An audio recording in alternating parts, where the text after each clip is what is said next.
You want a war? You're gonna get one. Now get the guns, the drugs from my generation. I'll take the fall, the saints, the confirmation. And it's a sex, the gods, the fakes, the frauds, they're messing with me. Come on, come on, come on, let's get it out. Move to the music, play that fucking music. Live through my music, yeah.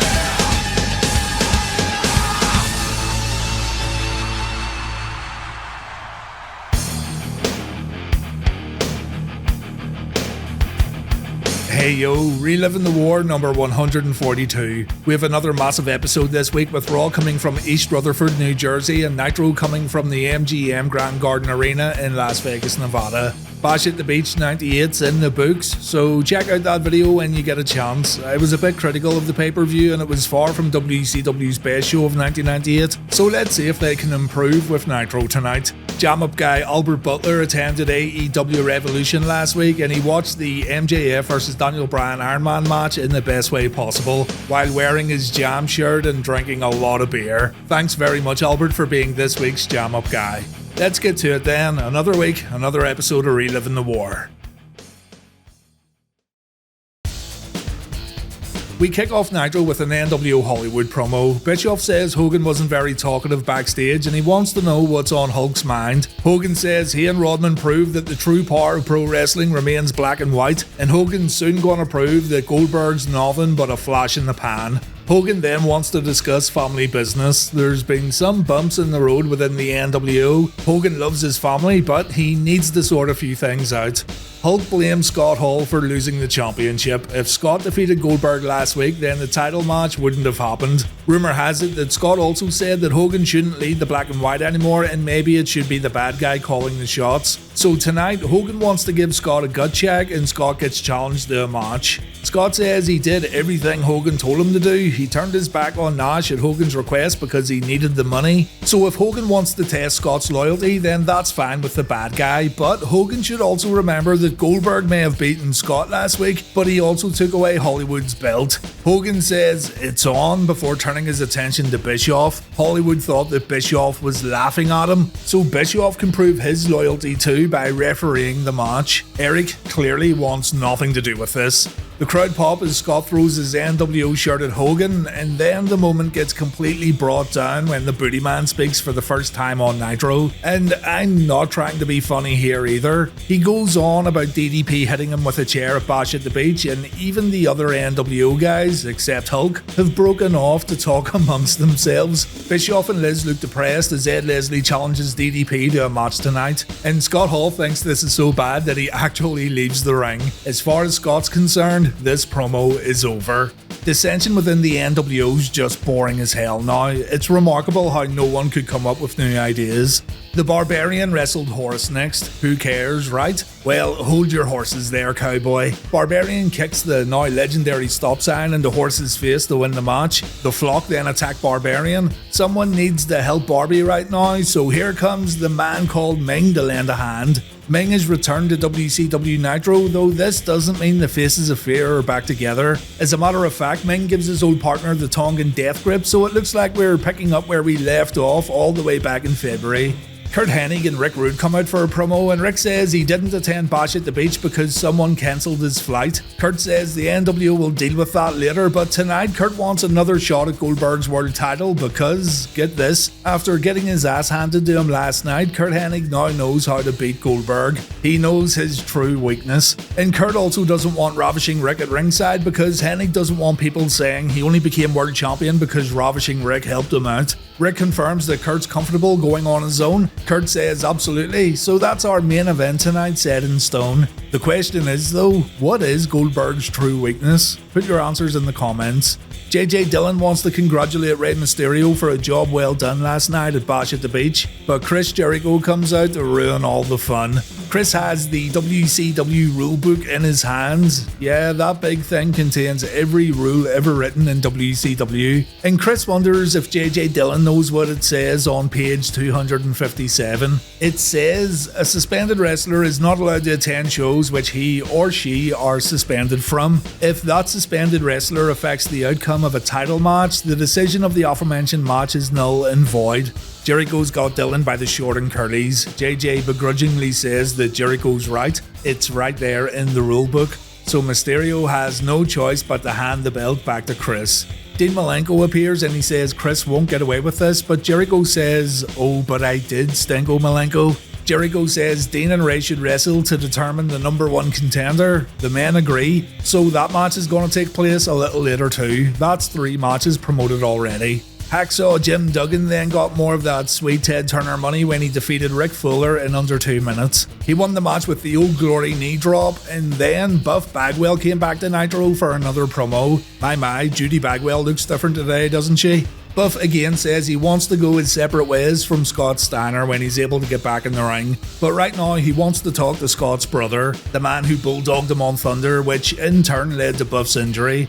Rick comes out, but he's immediately followed by Hulk Hogan and the Booty Man. Hogan says when Buff joined the NWO, it was for life. All this quote babyface crap that Hogan's hearing from Buff makes him sick. Maybe Buff's name should get changed to Cream Puff Bagwell with all this babyfacing he's been doing recently. Hogan says he's tired of hearing Bagwell speak, so he pushes Buff right off his wheelchair. This action right here gets Hulk a ton of hate. The crowd chants Hogan sucks as Rick and Dr. Doolittle here help Buff, and this does help too in getting Bagwell a little more sympathy. I'm telling you, there's something here with Buff Daddy. The audience last week and this week are fully behind him.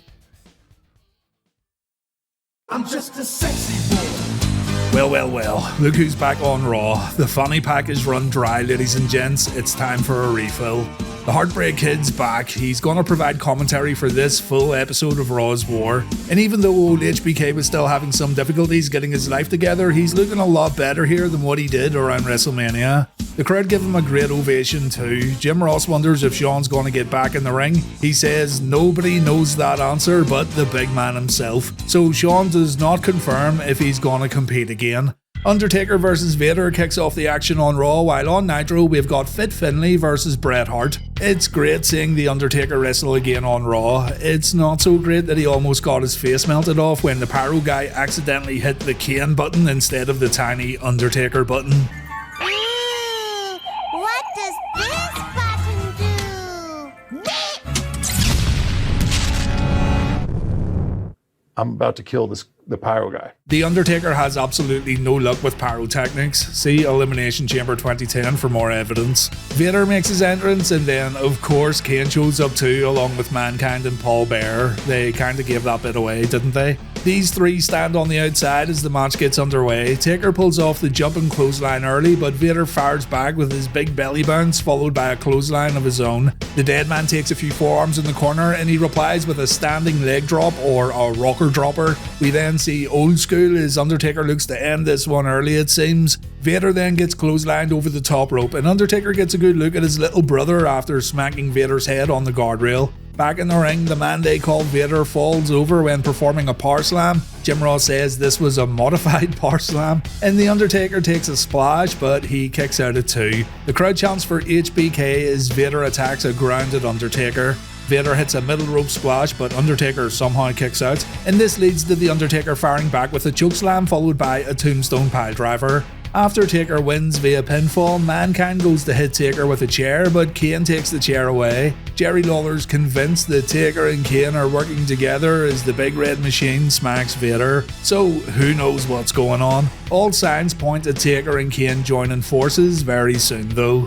On Nitro, Nick Patrick, who's going through his Steven Seagal phase, bumps into Bret by accident, and see if you can lip read what Bret says.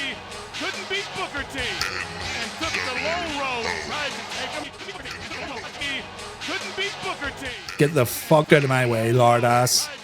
Wonderful. Bret beats Finlay up pretty badly in the corner before choking him out. Bret headbutts Finlay and he rakes Finlay's face before Fit pokes the hitman in the eyes. It looks like Bret definitely felt this big European uppercut from the former TV champion, and Finlay then chokes Bret in the corner before laying in a few forearms followed by a short arm clothesline. This one is very physical, but there's no wrestling moves at all so far. Bret hits a low blow on the outside, Finlay takes a ring post bump and a guardrail bump before he gets back in the ring, and there we go, a wrestling move from His Excellency. More strikes from Bret, another eye poke from Finlay. Finlay then pulls off a sleeper hold, and take a look here. Patrick gets in Bret's way, and Nasty Nick gets fingered right in the eye completely accidentally. And look at this goofball selling it like his head's about to fall off, stumbling around and getting all angry. Mate, I'm no expert, but you were in so close that you were almost becoming part of Finlay's brilliant haircut. Also, why on earth was he feeling Fit's elbow? It's like, yeah, that's a fine elbow you got there, Finlay. Oh yeah. Bret breaks free, Finlay takes more shots in the corner, Finlay gets a boot up at the opposite side, and Patrick's still selling his broken eyeball. Bret delivers an inverted atomic drop, he then delivers a clothesline. Finlay tries to grab the ropes during a sharpshooter attempt, but Bret lifts him up, he slams him down, Bret applies the sharpshooter, and the Hitman wins it's a pretty bad match, I'm not gonna lie. Look at Nick Patrick though, I swear to God.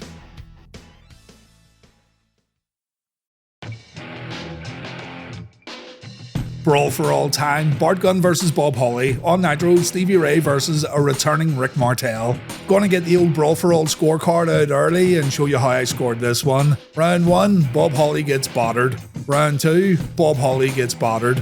Round 3, Bob Holly gets battered. It's funny too because old bombastic Bob, wearing what looks like his boxer shorts, pushes Bart before the fight, trying to act all tough. But Southpaw bodacious Bart absolutely annihilated Sparky Plug without trying a single takedown. In round 2, it looked like Bob was gonna cry, and after another round of sheer domination, Bob looked like he completely regretted his decision to fight in this tournament. Hardcore Holly would make up for this though by attacking defenseless rookies on Tough Enough and getting his head wrecked by Brock Lesnar, so aye, good job Bob. After the fight, there's a little scuffle that was worked by the way. Bob and Bart travelled together and all they were doing here was cementing the breakup of the new Midnight Express. It was also revealed before the fight that Jim Cornette had broken away from these two because they agreed to fight each other in this tournament.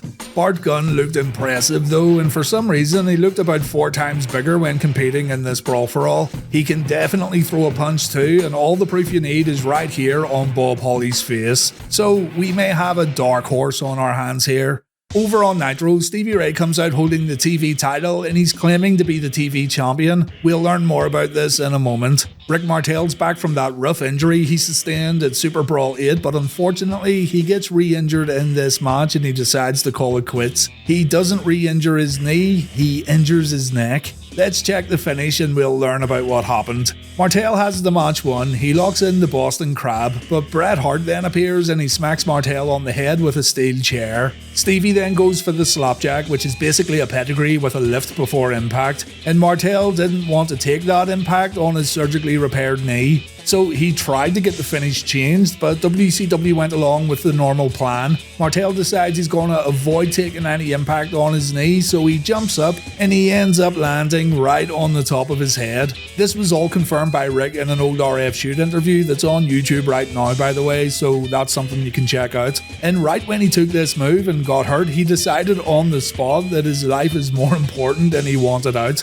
So we won't see Martel in the ring again on Reliving the War. It's a shame too because I thought he still had a lot to offer, but nonetheless, Stevie Ray tells Mean Gene that Booker's in hospital recovering from an injury. Booker gave Stevie power of attorney to defend the TV title apparently, and Mean Gene's not buying it. Stevie says he has documents, Mean Gene wants to see those documents, but of course Stevie left them at home. So there you have it, Stevie Ray's the new TV champion it seems.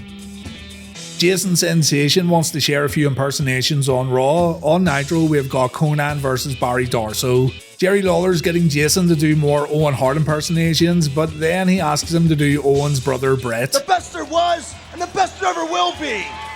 Who in the hell is that? Some mid-carder?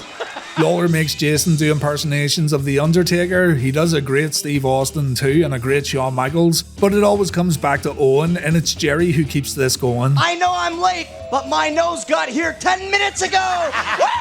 Jason says he has a lot of respect for the stars of WWF. He's just having fun and he's just a fan. Owen Hart, meanwhile, doesn't think too much of Jason when he gets interviewed backstage along with Kama, D'Lo and Rock. The Nation aren't too happy with that stunt DX pulled last week, of course, and Owen says if Jason keeps this up, the Blackheart will come down there and slap the piss out of Mr. Sensation. Jason looks worried, but Lawler makes him do more Owen Hart impressions, and Owen makes good on his promise. He runs down to the commentary table and Jason gets slapped across the mouth. Jason gets tossed into the ring, and give the guy credit, he sells the sharpshooter like an absolute champ. Jason was a pretty big Hart Foundation fan, as evidenced in his brief appearance in the Wrestling with Shadows documentary, so this must have been a dream come true for him. But the dream of getting beat up by Owen Hart ends when DX and the Nation run down for a brawl. I thought Jason did a great job.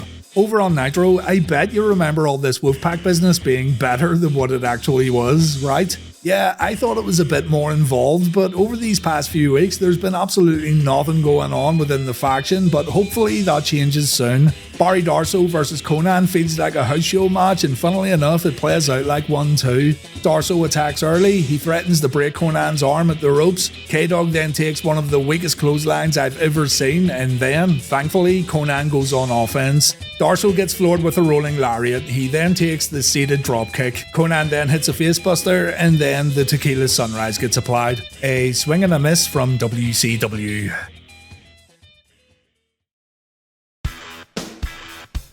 Owen and The Rock take on Triple H and X-Pac next on Raw. We've got The Disciple versus DDP on Nitro. Triple H and X-Pac work together to get Owen and Rock out of the ring as the tag match gets underway on Raw. We then get Rock and X-Pac doing some work, with Kid taking some corner punches followed by a Samoan drop from the People's Champion. Rock tags in Owen, we see a great elbow drop from Hart, and Jim Ross asks Shawn how he feels about DX these days. Shawn says the faction is exciting, but HBK no longer fits into the equation. He's happy sitting here on commentary with his new best friends. X-Pac gets launched into the corner sternum first, and his comeback stops when he misses a crossbody. The Rock comes in as Triple H eagerly awaits his hot tag, but it's not coming anytime soon. Rock throws more right hands, and he gets annoyed when Mike Chioda tries to stop him. Kid delivers a spinning wheel kick, but he can't tag out afterwards. Rock floors his opponent with a clothesline, he delivers a body slam, and The Rock hits the People's Elbow. As mentioned, the move is really catching on now, with more and more people cheering every week. Chyna jumps on the apron when Pac gets punched in his little 1-2-3 kid. The referee gets distracted by Owen and Chyna. Hunter smacks Rock with his European belt, though Rock kicks out of the follow-up cover. Rock gets up before X-Pac and he takes out Hunter on the apron, but then X-Pac hits the X Factor and the match is over. Hunter didn't get tagged in at all once the match really began, and you know, it's good they laid this match out a little differently. You're waiting for the hot tag as usual, but this time the guy getting his ass kicked pulled through and he got the victory. Over on Nitro, DDP cuts a quick promo. He says he's going up against Hollywood scum Hogan Shadow tonight. He doesn't really care if Disciple ended up with stitches at Bash at the Beach because DDP's been through it all, and you don't see Paige standing here crying like a baby. So Disciple, tonight, You will feel the out comes Hollywood Hogan Shadow, and this is the first time Old Ed Leslie's wrestled on Nitro in quite a long time. It's all DDP at the opening bell as Booty Man takes a few punches followed by a back suplex. DDP then takes a low blow, and this puts Disciple in control. The Las Vegas crowd get behind Dallas as the Zodiac chokes him out in the corner. Beefcake pulls off what could be the worst looking piledriver in wrestling history, and that includes Owen's piledriver to Steve Austin. And here comes Ravishing Rick Rude. If Rude can't help Hennig, then he's going to downgrade to the Butcher. Rude knocks Paige off the top rope, but that doesn't help much. Dallas gets the opportunity to throw the man with no name into Ravishing Rick, and DDP wins with a schoolboy pin. Brother Broodeye isn't even worthy of a fucking diamond cutter. Paige goes into the audience to make his exit, and he gets mobbed by his adoring fans. When he reaches the entranceway though, he gets jumped by Hollywood Hogan in the NWO. The Hulkster hits Dallas a few times with a steel chair, and it looks like old Hollywood's back to those weak chair shots. So it's clear that Hogan has some unfinished business with DDP, even though he and Rodman defeated Paige and Karl Malone last night at the pay-per-view. Let's hope this isn't forgotten about next week or the week after.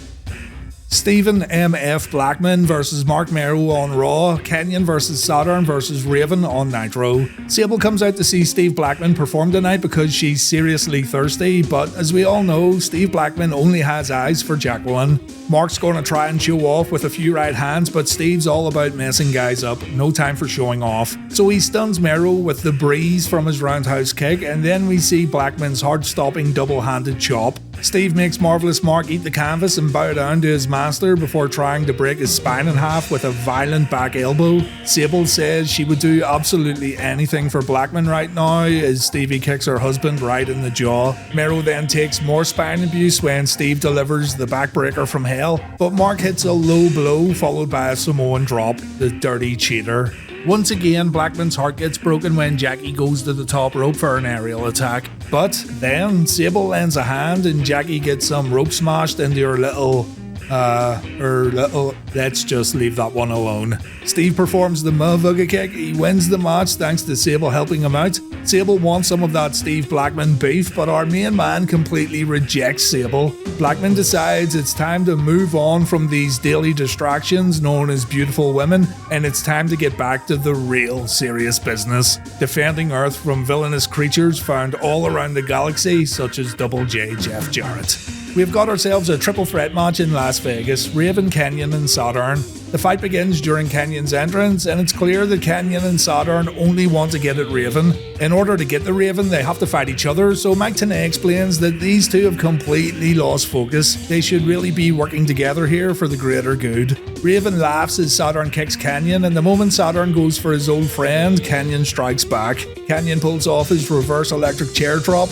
Raven gets hit with the fireman's carry flopjack, but Saturn comes back for Kenyon, and Perry decides to get a bit extreme.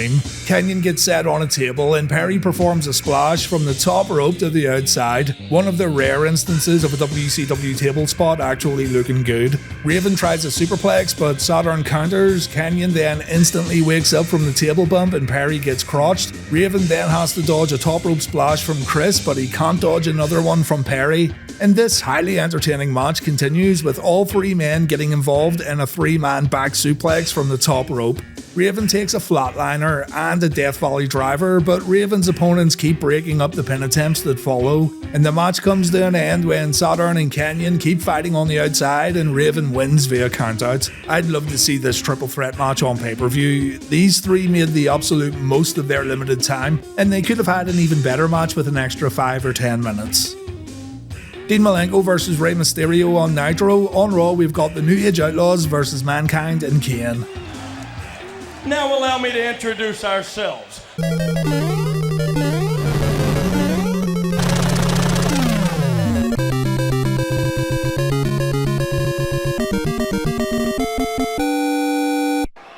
Shut up.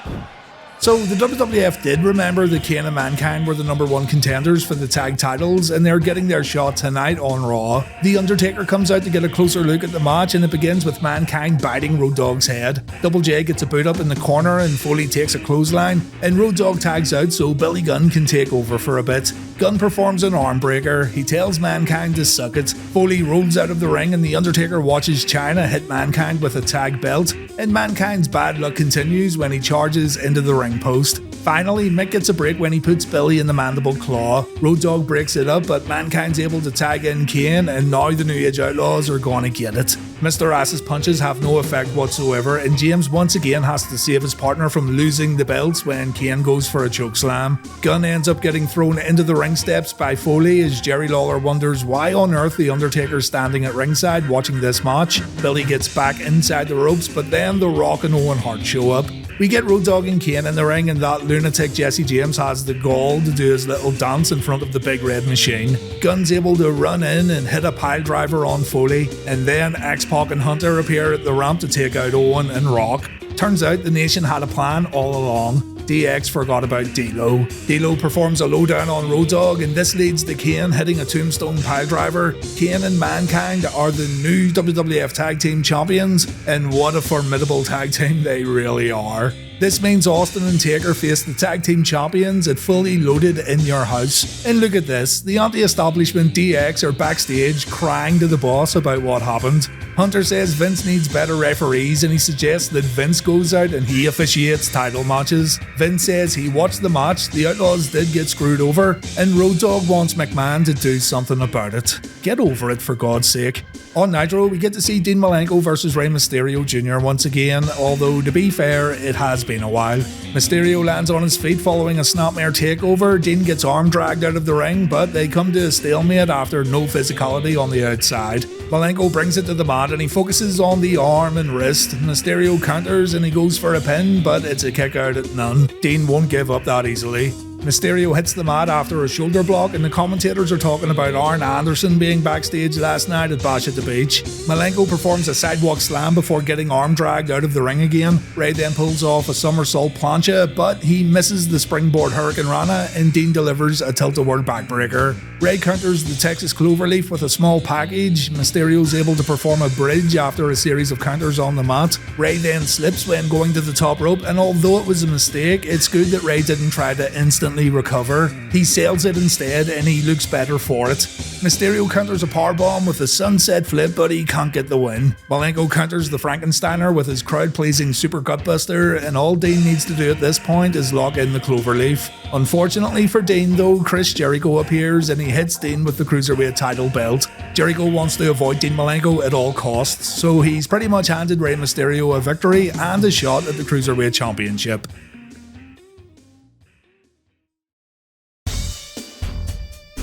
Disco and Alex versus Kevin Nash and Lex Luger. Too Much and Taka Michinoku versus Kai and Tai. It's a bit of a weird team this, isn't it? Taka Too Much. Sho Funaki takes a weird bump from a standard monkey flip. Too Much do some double teaming and they perform a heart attack before Teo comes in. Scott Taylor says this one's for you, Brian, as he pulls off a pump handle suplex and Scotty then moonwalks back to his corner before tagging in Taka. So far this team's doing pretty well. Taka gets a little tied up in the ropes before pulling off a missile dropkick, but when he signals for the driver, the other members of Kai and Tai hit the ring. Too Much chase Kai and Tai away before Too Sexy tags back in and Togo takes a sit-down powerbomb. Scott Too Hot Taylor does some hot dogging and he pays for it dearly when Togo hits him with a moonsault, but Scott replies with a back suplex. Scott then covers Togo and he thinks it's Taka who breaks up the pin attempt. So Scott shoves Taka, he gets dropkicked in return, and Kai and Tai win after a senton bomb from Dick Togo. After Too Much beat Michinoku up and throw him out of the ring, Val Venis makes an appearance and he wants to address Mr. Yamaguchi. Val says he was wrong and he shouldn't have went after Yamaguchi-san's wife. So to show how sorry he is, Val wants to give Mr. Yamaguchi a preview of his latest movie, Land of the Rising Venus. The video plays on the Titantron and, oh dear, Yamaguchi-san loses his mind when his missus is seen eating a banana in Val's bed. Val says when they get a taste of the big Val Boski, they never go back. Get ready for some Saturday Night Fever with Das Wunderkind, and some disco dancing with the Disco Inferno. He's so funny, he's so cool, he's just a disco dancing fool. Disco fever, disco fever, disco fever, yeah, yeah, yeah, yeah. On Nitro, Alex calls out the Wolfpack for what they did at Bash at the Beach, or at least I think that's what he said. Disco says he had Conan beat last night, but Luger attacked Alex for no reason, and that big goof Nash powerbombed the Inferno for no reason. The Wolfpack may be the red and black attack, but Disco and Alex are the lemon and lime, step on a dime, bust a rhyme, it's your duty to shake your booty dance party. I absolutely love this team and I hope they destroy the Wolfpack. Let's go boys, let's go!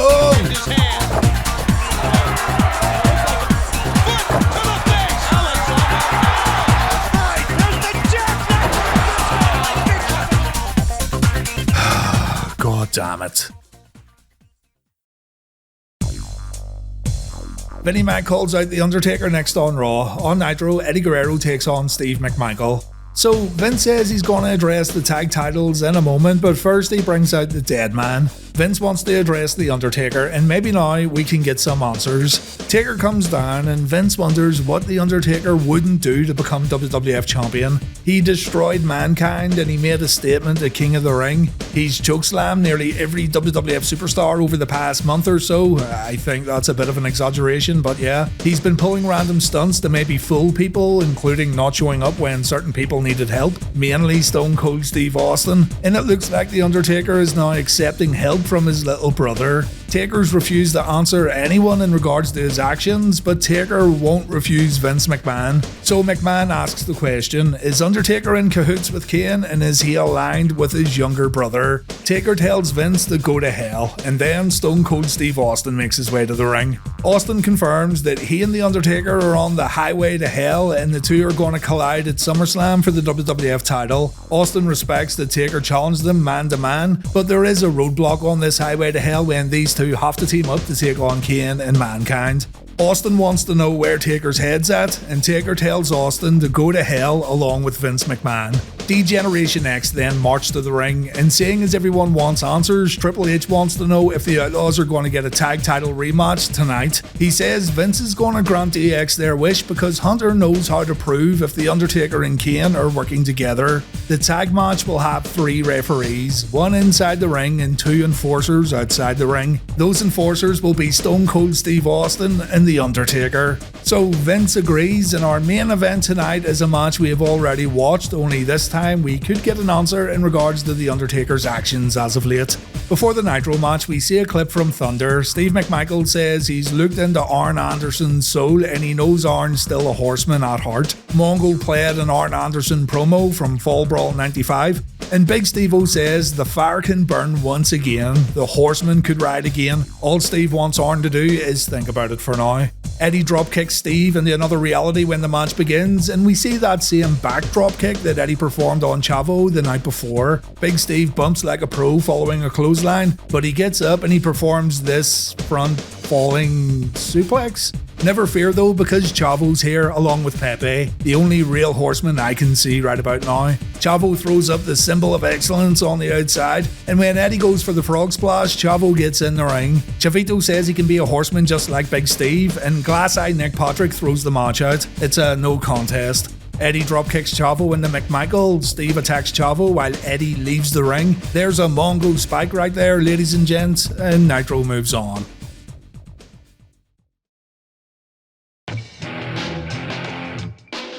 Brawl For All action next, Dan Severn versus The Godfather. On Nitro, we've got Hollywood Hogan versus Scott Hall. As mentioned previously, Dan Severn only fights in this first round match because someone else pulled out. Win or lose, he never planned on fighting more than once. The Godfather, meanwhile, said in a recent interview that he 100% expected to win this tournament. He was super confident that he could take everyone out, so maybe he didn't train as much as what he should have. Still though, Severn is a grappler and not a fighter, and seeing as he has to try and grapple with those boxing gloves on, then this one really wasn't as cut and dry as you might expect. Dan did end up winning the match on takedowns. I thought Godfather landed more punches in round 1 and round 2, but a takedown and most punches landed in round 3, along with a couple more takedowns in previous rounds, secured the victory for the Beast, in my opinion. Severn also wouldn't let go when the Godfather was on the mat. It was maybe instinct for Severn to keep his opponents grounded, or he was maybe trying to tire Godfather out, but nonetheless, he did get warned by the referee. Nowhere in the rules does it state what happens if a fighter gets penalised, so I'm sure Dan the Man didn't really care. Not a great fight, and it really didn't help either man in terms of their overall badassery.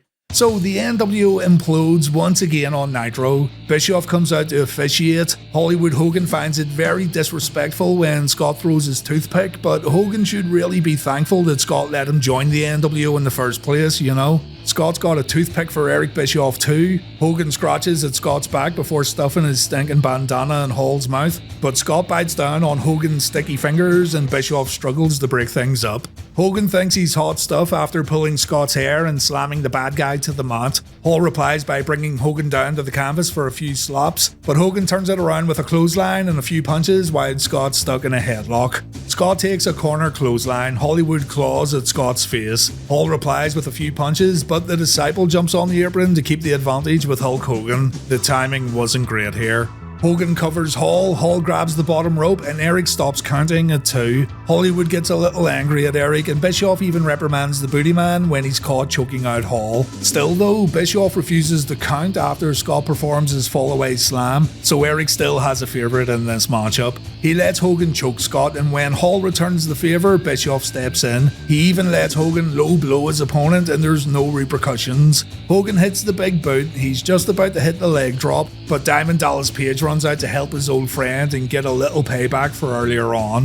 When the Disciple and Hogan team up to attack Dallas, big sexy Kevin Nash runs down, and the NWO black and white guys get destroyed. The Outsiders then show some unity and the crowd pops, but Scott won't be joining the Wolfpack tonight, guys. Scott attacks Kevin from behind once again. Hall just passed the gut check, and now the black and white are going to take out Nash and Page. DDP takes a leg drop as Scott continues to attack Kevin. We cut to a commercial break, but we see Hollywood and Scott hugging it out while the commercials play it on TV. And you know what all this means, don't you? Yeah, this whole thing was absolutely pointless and nothing changes after another family feud within the New World Order. It was a total waste of time. And you may say, well, we got a Hogan versus Hall match out of it. And I'd say that is a good point if the match was any good.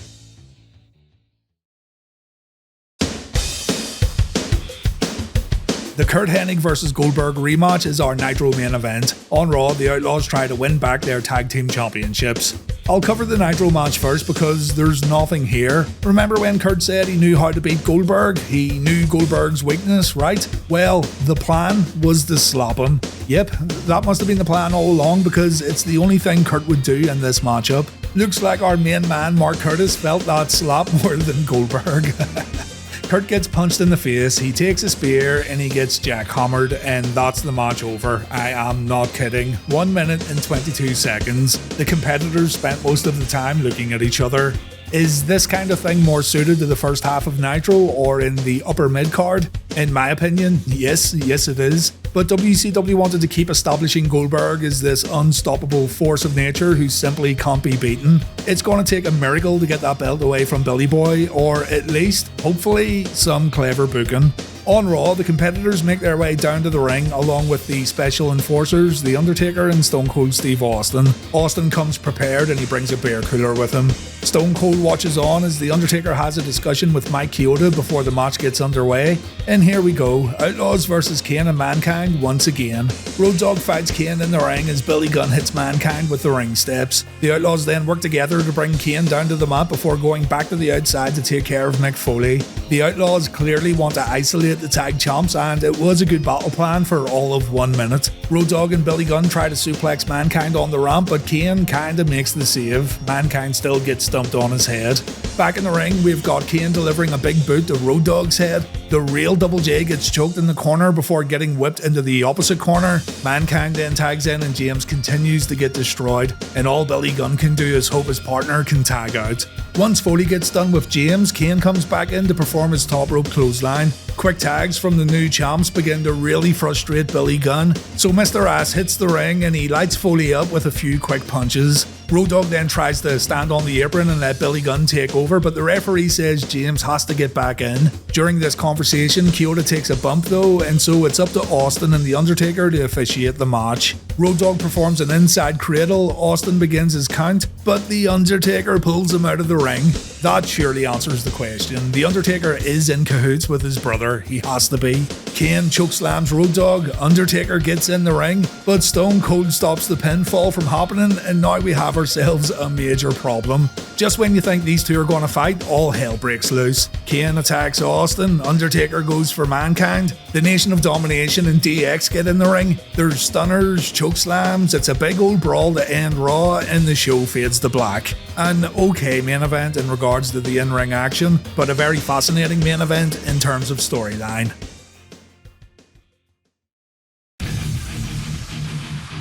Raw wins Reliving the War this week. The whole Scott Hall and Hulk Hogan thing made me feel like I was wasting my time watching Nitro, and the main event too could have been better. I know it's Goldberg and squash matches are expected, but come on, could we maybe get to 2.5 or maybe 3 minutes next time? That would be nice. Raw now has 67 points, Nitro's on 59, and we've got 16 ties.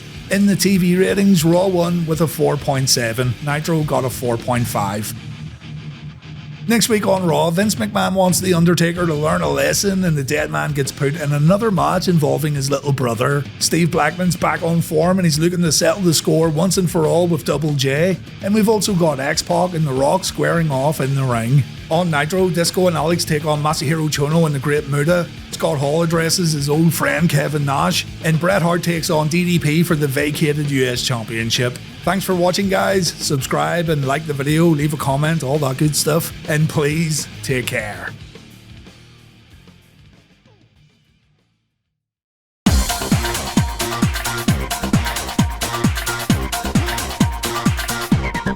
Big Bratwurst.